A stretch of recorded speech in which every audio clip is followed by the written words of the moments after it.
Well, as we have mentioned, world leaders gathering in New York for their annual UN General Assembly meetings. This is Ban Ki-moon's final General Assembly as UN chief. His decade-long tenure ends in December. This will also be President Obama's final time as president at the international gathering. Both men will host two important meetings on an issue that is expected to dominate the agenda. For the details, VOA'S Margaret Besheer joins us live from the United Nations in New York. Hi, Margaret.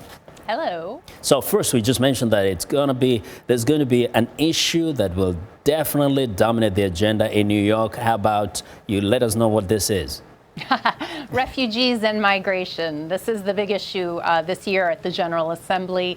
Today, Ban Ki-moon led a meeting in the GA Hall where states adopted what they're calling the New York Declaration, and it's all about resettling refugees and migrants, respecting their rights, fighting xenophobia and discrimination against them.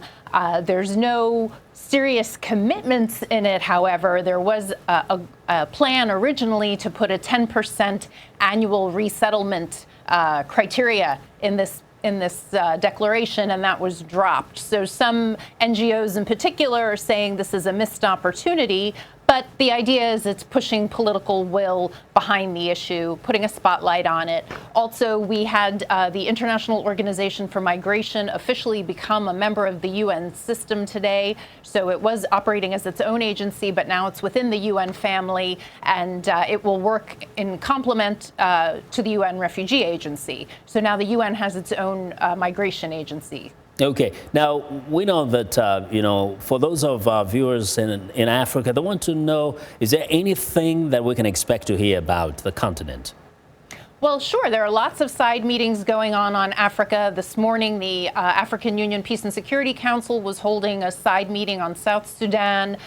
Later this week, there are meetings on Mali, on Central African Republic. I believe the French foreign minister is presiding over a couple of those. So Africa is still very much on the radar. There's going to be a lot of talk, I'm sure, about Boko Haram, issues like that. So it's definitely on the agenda, but I think we're going to see Syria and the refugee issue dominate. But at the same time, we know that most of the other really substantive things happen on the sidelines of the UN General Assembly, right? Well, there are 1,100 bilateral meetings scheduled here this week. So between two heads of state or two foreign ministers. So that's an awful lot of talking about an awful lot of topics. So everybody will, it's a great, one of the ambassadors referred to it as diplomatic speed dating. They all meet each other and see each other, raise their issues. So yeah, definitely on the agenda here. Well, great. We'll be on the lookout. You will be updating us on this. Thank you very much, Margaret, for your excellent reporting, as always. All right. That's Margaret Besheer, VOA's correspondent at the United Nations in New York, reporting live.